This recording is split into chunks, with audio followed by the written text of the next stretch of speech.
Now we have Robert Freed joining me here on this episode. And as always, I'm happy and always looking forward to talking to you, Rob. Thanks for jumping on. Thank you for having me again, Justin. Appreciate it. We just spoke at the Symposium on E-Crime for 2025. Really good event. You're a very key player in that presentation, that webinar series. Just tell us a little bit about it and how it went and some of the successes from it. Yeah, this was our fourth year doing it. We started off those years back with the idea that we wanted to present the industry, and we're talking about forensics industry, also dealing with digital forensics topics. Nice opportunity to get some experts together from various disciplines, and I'm talking about disciplines, expertise in different areas. So with this particular event this year, it was bringing together people like yourself who have done a substantial amount of research in cutting edge topics. Again, we covered AI, we had ESD canines that were discussed, we had forensic hardware and how that impacts cases. So these are topics that, and even the dark web, these are topics that are very relevant out there that we're kind of working through our investigations. In many regards, AI is a big topic, obviously, now. So having all those people come together in a webinar type format, doing it remote, so that we're able to do these things in the convenience of our own home and our own offices and be able to reach a large audience. So it was a great opportunity to get everybody together. We are going to do it again next year, and hopefully for years to come, bringing together key experts in various areas. So look out for invitations in the near future. It was great when I got the invite and noticed the other speakers. I think my response was, I better turn it up. It was a good lineup. So definitely people should check that out. Yeah. But speaking of e-crime, you and I got together last week and discussing this episode really started to focus on data loss prevention. And Yes. so I think that is something that impacts or potentially could impact every company out there. And so I just want to ask you, let's start with the basics. What is data loss prevention? What is data loss? Let's set the foundation first on what that is and go from there. Yeah, well, data loss is obviously the scenario where somebody takes data outside of an organization that they do other things with once they take it. So there's a lot of opportunities now to assist corporations and individuals with this service line. There's a lot of data loss prevention solutions out there which help individuals, corporations monitor, the status of different types of data or important documents and things like that, which organizations or people rely on pretty heavily. And so anytime you potentially access a file, download it, it's doing some auditing there so that you have some visibility so that if you need to take action, you can actually establish a sort of timeline of events and the life cycle of what actions were taken on a particular file or set of documents or things like that in investigation. When you approach a case for data loss prevention, how important is the time of detection versus like when you start to take reaction? Yes, I think that data leaving an organization, going out the door, is a extremely difficult situation for some organizations. And there's a lot of emotions that get involved, especially for like a small business. So the necessity to react pretty quickly is there, just because with all the different ways that data can then be used once it's out the door, that can happen very quickly. And that could actually impact an organization. I mean, think of the company's secret sauce recipes going out the door and how quickly that can be propagated to different storage locations or other individuals, things like that. So there's likely a need there to move quickly and efficiently to kind of figure out what happened and put some place guards within the organization so that the amount of damage won't be additional if anything like this was to happen or has happened down the road. I love that answer. And you see these high profile cases in the news, or maybe you work them, and yeah, they can litigate that information back. But it's one of those things where once the, let's say, engineers or the people have seen the secret sauce, yeah, you may not copy it exactly, but you've learned enough to do damage to the company, even if you contain it later, right? Yes. It's interacting with that data, being able to obviously maybe leverage some of that data. And through the passage of time, sometimes that data may be outdated, but it does have value to the organization just because it may be stats for a particular period of time or things like that, which would otherwise maybe lose some value. But again, it's how the information is being shared, who is it being shared with, things like that, which the companies will make a decision as to who may have been generating certain type of data. And if that data got out the door, is there a monetary, value to that document where, damages can be discussed as a result of those documents leaving possession of the company? It really hammers home that you need to have a solution, because you can't rely on, well, we'll just litigate. That leads me to one of the discussions we had. Some organizations have in-house teams. Some organizations rely 100% on outsourcing to a company like Page One for Robert Freed, and some are hybrid. What are some of the uh, advantages, pros, cons of leveraging those outside experts to come in and work these cases or assist companies in working these cases? Yeah, I think that's a great question because a lot of organizations do have internal teams. Those internal teams may have a set of priorities. And if there's any additional kind of work or tasks that come in, sometimes we get brought in that regard. Other times we get brought in directly at the beginning of these particular projects or situations. And the advantage is that an organization that's outside of the corporation may have more tools at their disposal. They may have more direct experience outside of normal workflows that even though an organization may have a similar tool, they may not be using it in the same capacity. There's also certifications that outside professionals have and can attain by taking courses, things like that. But a big one that I always bring up in regards to having a third party come in and support is the ability to provide testimony on behalf of the client to say, this is a scenario we were engaged for. These are the tasks that we were asked to do, the scope of the work. These are the processes that we executed. These are the results that are yielded. The tool does this because of the fact that it is able to perform these processes and explain them in a way that's easy to understand for a judge or a jury, which ultimately will need to understand what you did, how you did it, and where the results are coming from. And through that whole process, communication, and it's important to be fluid in those conversations, I would assume, right? Makes your job and their situation a lot easier. Yeah, and like I said, the emotions are so high during these times too that you want to be overly communicative. A lot of organizations, they split up their forensics teams in kind of two categories. You have data collections and you have investigations. You can keep people active on collections, but when investigations come in, you have to stay focused in on those investigations because if you're juggling a little bit, the investigations, although they may take time, they move very quickly, especially if somebody leaves and starting a job. Let's say you get word on Friday, you got to be at the office Friday afternoon to collect things.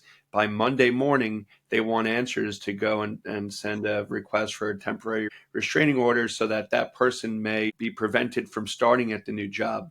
There may be a lot of things that are going, a lot of moving parts in the background.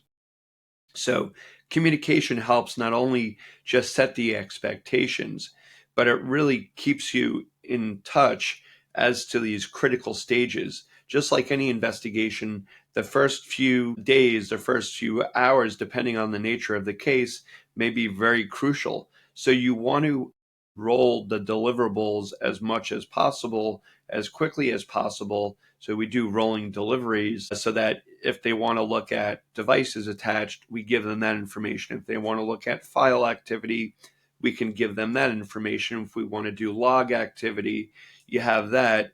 And if you want to look at internet history and all the other aspects of an investigation, we can deliver these as needed based on the priorities involved in the case. You want to be overly communicative.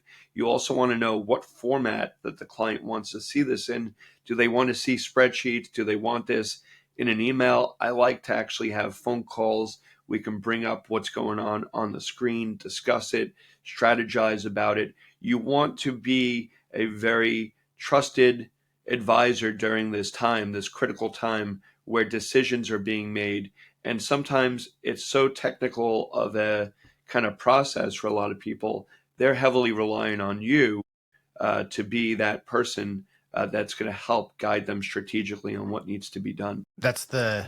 That last comment is kind of the true test of an expert, is can they explain highly technical or complex topics in a way that anyone can understand it, at least at a fundamental level. Yes. So super important. As you go through that process, we talk about emotion, and with emotion comes a perception and assumptions of what is happening from the client perspective. They're not usually not a company without any technical people or any investigative oriented people. So how do investigative teams in general, whether service provider or in-house, manage these client perceptions as you try to delicately navigate an investigation like data loss to make sure that everybody continues to work effectively? Yeah, I think the first thing that's important is business continuity in these types of situations too. You have to think about that and who's ultimately impacted as a result of what you need to do within their environment or their network. The perception sometimes is that this may be more widespread.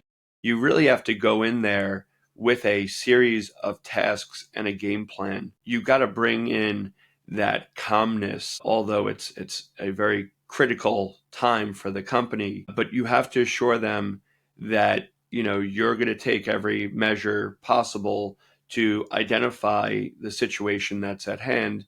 It's almost like being a digital fireman, right? Like you got to get the call, got to go there, you got to assess what's going on, and you got to move quickly. But you also have to say, hey, look, you can't go into the building right now. You can't touch these devices until we figure out what's going on. And you have to build that trust, because at this stage, people are afraid of what's happening, but you have to go in there and say, this is what we plan to do. This is what we would expect to find. And we're going to give you those results as soon as possible, versus going in there and saying, well, we have to image every computer. We have to look at every network drive. We have to see the traffic across the network. At this stage, you ask questions, but you actually take the lead. And that's what a client would look for in a provider at that point, to come in and help bring some clarity to the situation, but act in a manner that really shows that you have their best interest in mind, and that you're going to give some results as a result of what you plan to do that may tell a little bit of the story. Sometimes you walk in blindly. It's really tough to go into a business environment that you've never been, you've never accessed, you've never been there. Even navigating physically around the office may be difficult. There's a lot of things that you can't really plan for. But what you have to do is think of your past experiences in doing this type of work and figure out what the best path forward would be strategically, and to get that information quickly. Because, like I said, they want to move fast also if they want to file a lawsuit. Sometimes they don't even know if they need to file a lawsuit. This is their opportunity to find that out. Building on that and your earlier comment on getting results, especially for a service provider, it's kind of this I'm paying you situation. I mean, if we're going to break it down to its simplest thing, there's got to be a balance between serving your client's needs, absolutely, but your professional investigative integrity as well. What are some like a tip on balancing those two? Yeah, I think it's important not to overpromise and not to set expectations so high that people who may not have that result are going to kind of push back and say, well, you told me this. I think that you want to make sure that you go in and you are objective in what you're looking to do essentially, and be able to give those steps, kind of share those steps with your client so that they know exactly what the game plan is and what the anticipated results are. I think that you really have to also protect what you can do as an expert coming into that and say, well, based on the situation at hand, we can only tell so much. If we have a thumb drive that's left at a desk, we can tell what files are on there. We can tell when they were last accessed. We may not know exactly what computer they were attached to. So that's a good example of just kind of setting some expectations. Or if you have a computer and you triage that computer on site because you image it and you kind of go through the motions. Yes, we have the computer. It's showing us the thumb drive. Do we know anything in terms of what's on that thumb drive? Well, we need to kind of have both devices in hand to corroborate and tell the full story. So I think when you are interacting with the client at this stage, your integrity is really important because that kind of helps build trust. But that's what the client is paying you for. They're paying for you to be an advisor, to be kind of straightforward with what can or can't be determined. And you have to navigate that very carefully. You don't want to go in there and saying that you could do all these things, because the reality is you may have a very small pocket of time to do everything you need to do, especially if this is a procedure or a process that is covert in nature. So, and also you don't want to raise any concerns with others that may be in the space where this is all happening. So you have to be really strategic about it, but also just protect the interests of both your client and also your own integrity, and being very upfront about those things. I know the forensic term that we all love. We all need a t-shirt of it depends. But speaking of possibilities versus reality, do you find so AI, we got to go, you can't go 5 minutes without talking about AI, but it it really starts it's really delivering people information but not wisdom, I guess. Do you find in your line of work that it kind of has become we kind of the web MD of forensics where hey, I know you can do this if you I have this, it's this problem. Do you see that impact on your work? Yeah, well, I used to always, say to people, "Oh, I stayed at a Holiday Inn last night, Express last night." Now it's, well, I talk to Grok or ChatGPT, all these different sources. You are having a lot more usage of AI, which I think is a great tool. Where it impacts us as examiners is that, don't forget, sometimes we don't just share the reports that we give or the information we give to the counsel, to the lawyers. It also goes to the end client, that has a vested interest, that's a stakeholder within the organization or for the investigation. And so you are presented with a lot more questions nowadays. They don't necessarily say that they used AI, but you can tell when somebody's getting into inodes and the master file table and Mac times, specifically hearing it like that, or when they have a little bit of a forensic kind of direction that the information's going. It's not something that you would just easily find in a Google search or whatnot. It's picking that up from a AI model. So yes, it does happen pretty often. You would think you'd have to kind of steer it towards a return on your investment? Because is it going to tell you more information that's valid to your case, right? Like, Right. And that's the whole thing. It becomes more of a rabbit hole sometimes. It can lead to additional analysis, which costs money. Everybody's, going to be looking into this strategically in terms of running an investigation. One of the things that I feel that makes me a little bit different is that I've done a lot of investigations, but I also have an investigative mindset in that I'm not going to just look at what the tools give me. I'm going to go back and figure out what's the best way to prove this in a way that when I'm writing my report, I can write it effectively. And, a lot of the report has to be somewhat balanced between technical and being able to articulate in a way that whoever's going to read this, because you never know who the reports are going to wind up in front of, that anybody can read it and that you're presenting the information clear and concise. And you're right, a lot of those models now are in those ways where, look at Google now, you ask anybody something and immediately people are going on the web to clarify it, things like that.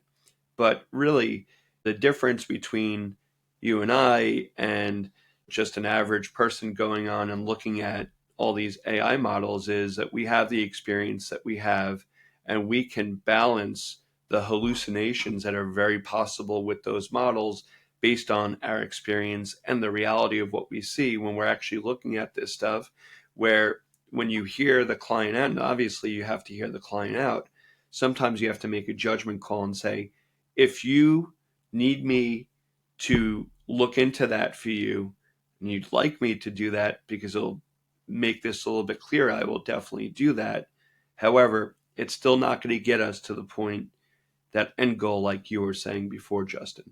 But at the end of the day, how's your data going to wind up in court? That's going to be through leveraging experts, through personal experience, through actual training courses that are accredited, that are through reputable training bodies. And I think that experience is something that's very important, especially nowadays where anybody can Google anything, can search the web for anything and see videos, images, websites. I mean, it's at your fingertips. But that experience of somebody coming in and saying, these are the processes that I followed, these are the steps that I took in this particular case, and these are the results that are yielded on a industry accepted tool or process, that goes a long way versus I'm printing up a series of search result hits and I want to present those to you. absolutely. Defensibility at the end of the day is Yes. key. It's the foundation, right? Yes, it is. So we've talked conceptually about some stuff, and we're not going to go into the details of who, of course, but I know you've worked some cases dealing with data loss prevention or data loss, but data loss. Can you share a scenario and how you approached it and what made it successful in your approach so that others might be like, okay, this is what I should do to do it right and to minimize damages? Yeah, there's a lot of scenarios that I've been involved in over the years. I've walked in sometimes to situations after law enforcement. Some cases are more involved than others, but there's one that I would probably want to highlight just because it kind of hit home a lot of different ways for me.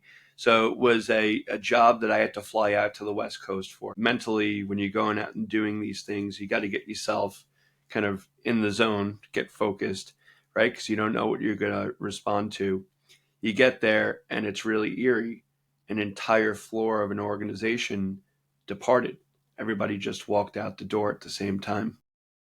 You have an office, I've got trinkets all over the place. Offices still had all the trinkets. It was just really interesting. It was dead silent. So you walk in with the organization, some stakeholders, and what you see is on people's desks, resignation letters and computers and thumb drives and inner office. You remember when we used to have inner office manila folders? We don't have that anymore. We have email now Yeah. and chats and Slack and all that. And then you're the expert. So, Rob, this is what you have here. We had 80 people on this floor, and everybody kind of followed the leader, and the leader now brought on his team to a new organization. So in the background, as we're kind of assessing the situation, and the operations continuity is happening already. We're flying people in from another part of the business to help make sure that whatever was going on here continues. You got to think about that. You can't just start shutting things down because it's an organization that still has to service its clients. So one of the first things that we discuss is, well, what's the priority? Who's the main player? Who are the other people that we know definitely went along or may have had a piece of kind of this decision with the others, and then also determine where everybody was located in the office, physically track that down, and then start looking in their general area for any devices. Computers, those thumb drives that may have been on the desk as well, computers that may be in drawers, printers, anything electronic which has the ability to either print or store information was fair game. The benefit at that time, too, was we had counsel there. At that point, it was inside counsel who kind of knew who these stakeholders were. And at the same time, we had outside counsel who was kind of getting ready to prepare, like, hey, we had a mass departure. We know people left. We have resignation letters. So the next step is to figure out what information may have been taken, because obviously all these people left. So we are given machines, and we're talking about stacks of computers at this point. And you get there flying from the East Coast to the West Coast. You have a little bit of jet lag. You got to get over all that stuff. I got the phone call. I was eating lunch with my wife, stopped eating lunch and said, I got to take the next flight out to the West Coast. We didn't even finish yet. I was like, okay. But anyway, you get there and you gotta be in that game. So you have your tasks at hand and you get the computers, you're working closely with that corporation's IT team or the InfoSec team. And what's my role? My role is they're going to start downloading the corporate email in the background, and I'm going to start dealing with the local machines. Like we split up the tasks. And so once we got onto local machines, the first order of business was, okay, what devices were attached? We found out through a lot of this stuff that a lot of may have been kind of copied as a result of looking at the devices that were attached and the file activity on the computer. That was the second thing. I think we used Encase and FTK Imager at that point for a lot of this stuff because we needed to basically generate a lot of file inventories. After that, it was just a matter of figuring out, how much time has passed since all these activities. It was in the last few days. So there's some planned departure. This isn't just like waking up one day and saying, hey, it's going to be my last day of work. I'm just going to go to work and come back later. This was a planned exit. We even had a guy who we saw generated a PDF, and we didn't even think about it at the time, but you look at the PDF and it's huge and it's got the whole email export in a PDF file. PDF. So you're like, oh, that's a new type of PST. You learn a lot of the different ways that people, export or exfiltrate data that you normally would think like, hey, these people are very creative. They obviously may have thought about this. And you put yourself in the shoes of the client. Hey, what do we need to do to help you put this all together? Well, give me the name of that person whose computer it is. Tell me what devices were hooked up. Do they have their thumb drive on their desk along with their resignation letter? If not, that's somebody that we need to put a letter out to. Done. Found another situation like that, and another, and another. And soon enough, you get 5 or 6 names, and now you have a potential poaching case or whatever it was. And we went to town on every computer, figuring out what was done, how it was done. We found some computers were even updated prior to the departure so that, any activity that was done in the last couple of weeks is no longer available because the computer was refreshed. So you even talk to the IT service team to say, hey, did so and so call you to tell you that their computer wasn't acting right? Or sometimes there's a major refresh that happens at the organization that wipes out a lot of this stuff and reinstalls things at the organization. So now you have that challenge in your analysis.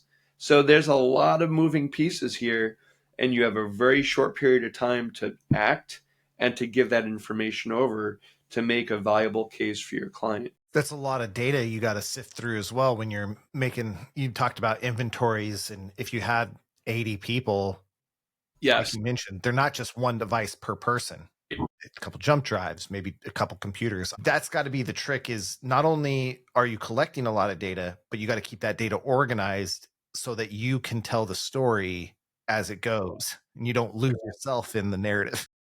I mean, think of like our reaction when we looked at the install date of the OS, or when update happened and you're like trying to figure out why logs may not be available. And you start telling that story and you're like, wow, all these people had their computers refreshed in the last couple of months. We may not be able to know exactly when this kind of departure was actually being planned. I remember in that particular case too, it was such a contentious, eerie quietness in the office that I remember when we went out of the building at the end of the night, you're done with the day, and there was a smashed rear view window on one of the cars, and you're just thinking, wow, like it's a lot of things to think about. But you're going into real situations. Like I said, emotions are really high. You got to keep focused in what you're doing. You got to stay out of the details of kind of who is doing what at the organization. You got to focus in on the task that you're being asked to do, which is to preserve and examine and give that information over as quickly as possible, and let the people, the stakeholders that have knowledge of the business. I'm not in every industry to know exactly how everything works. I don't know based on a file name if something's relevant or not. That's something that we work with legal counsel for. The stakeholders at the company who are in those divisions or familiar with that. I'm there to provide a service where I'm able to make sure that whatever we're looking at, whatever we're reporting on, goes into the court system. And that's key. You're kind of a finder of lost things and a translator at the same time for the people that will make the decisions on how to go. That's right. Stay drama free, like, nope, you Yeah. guys handle that. I remember I walked in once and to a major corporation. It was pretty exciting. And I said, I'm looking for the CEO. And the guy goes, that's me. I'm the chief entertainment officer. And the guy was trying to make small talk with me and everything. And I just stayed focused on what I needed to do because, like I said, people deal with these situations differently. I've been followed to bathrooms while imaging computers. And hey, what are you doing? I'm just doing work with IT, just kind of focusing in on what I need to get done and understanding my surroundings, but also being able to just stay focused, and my objectives need to be met when I walk out the door. Just have to throw in a question that we didn't prep for every guest, because you guys give me so much good thoughts while we're going through this. But how has work from home impacted this approach and your approach? Because companies may not have a floor of people anymore. What are some of the dynamics with that?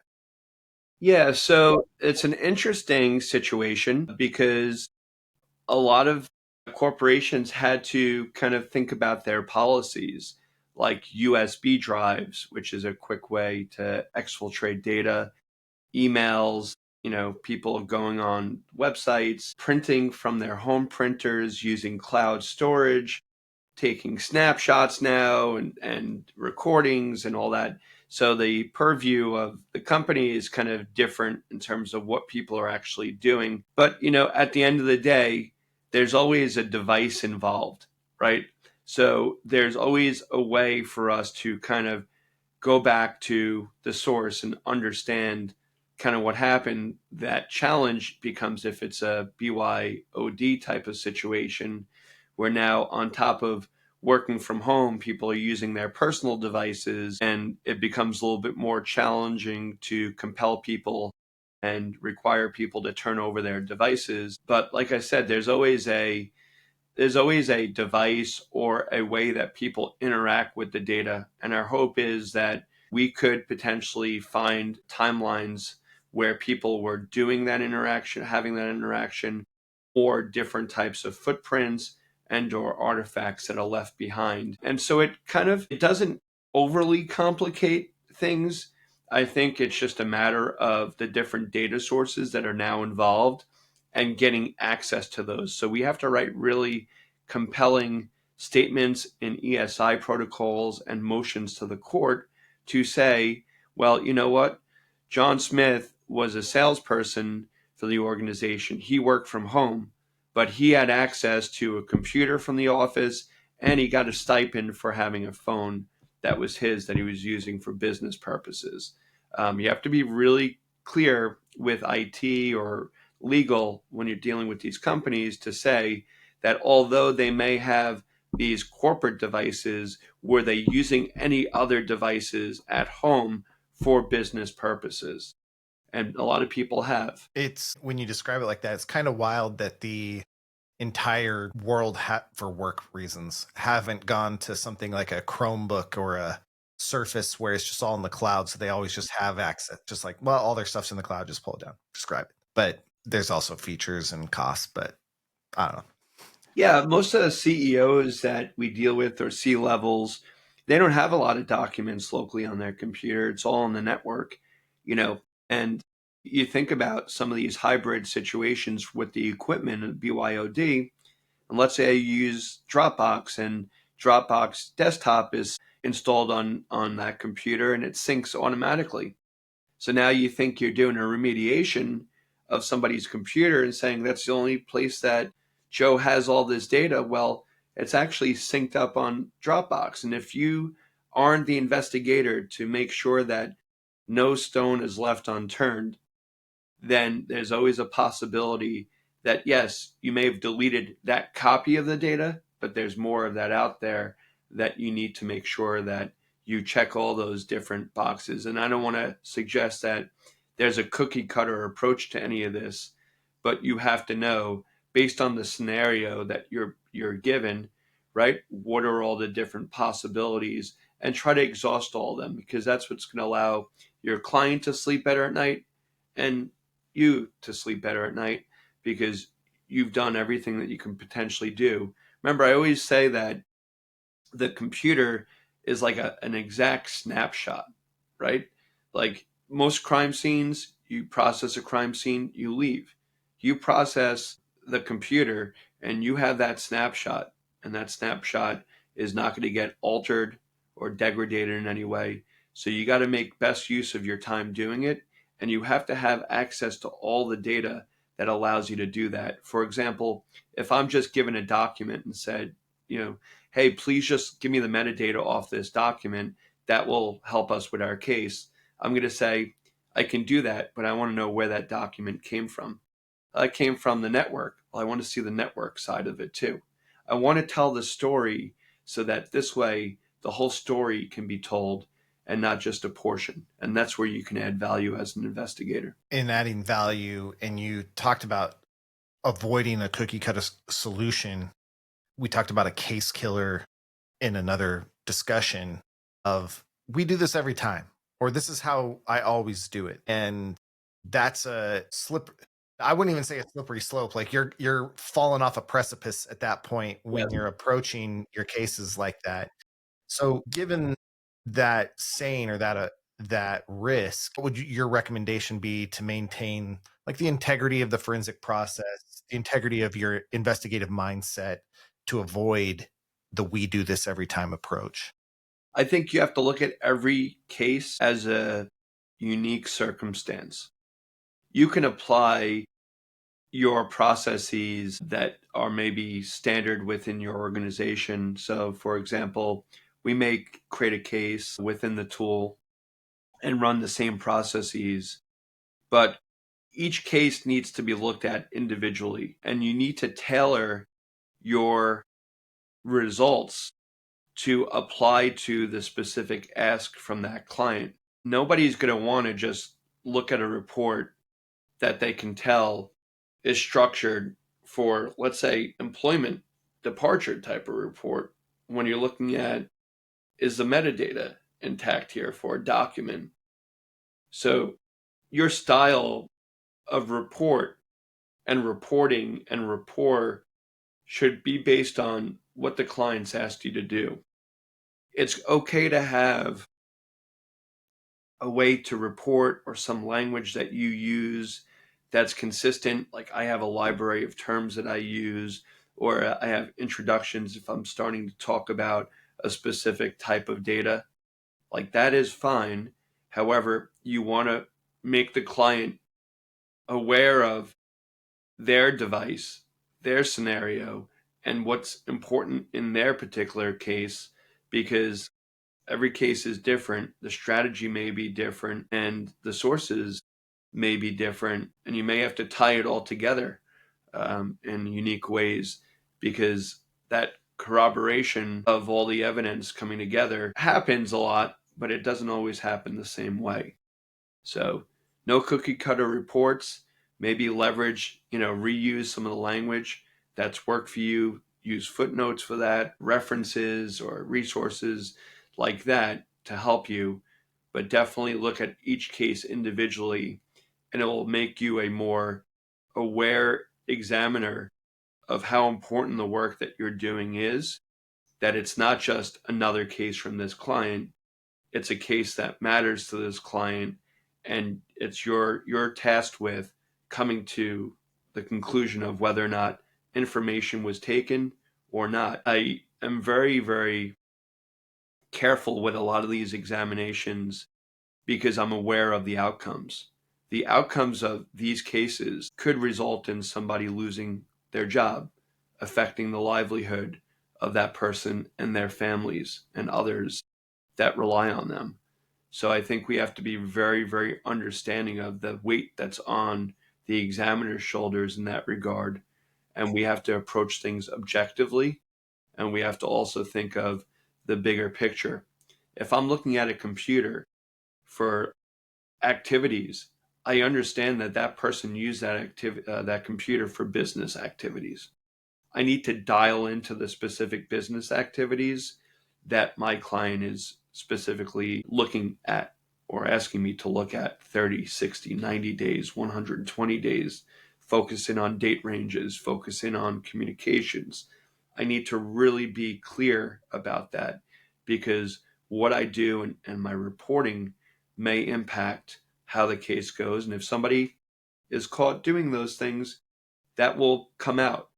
But if I'm making assumptions based on certain things that are being told to me, I got to look at the evidence objectively and then write that stuff down in a report in a format that makes sense for the case. That's so key. You may be hired by a company, but you're investigating the actions of people, and your investigation will have very real consequences, not just for those people, but also in how you, based on how you conduct yourself and your work, could also have a dramatic impact on yourself.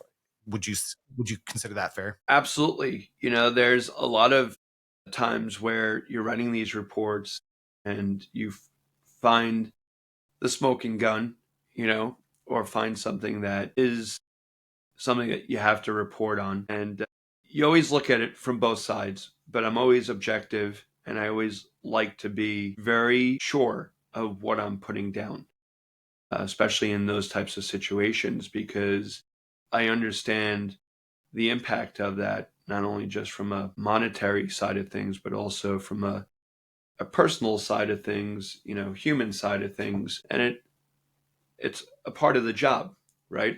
So is going to court and testifying. These are all parts of the job. Nobody prepares you for things like that. Sometimes you have to just get that experience and understand how to deal with it. But our work is very important, and it's not just go collect data. It's what happens after the data is collected that is really important as well. And you have to pay attention to every step along the way. Your whole case can be questioned based on signing a form. Your case can be questioned on how the tool that you used interpreted something if you don't know how that tool works.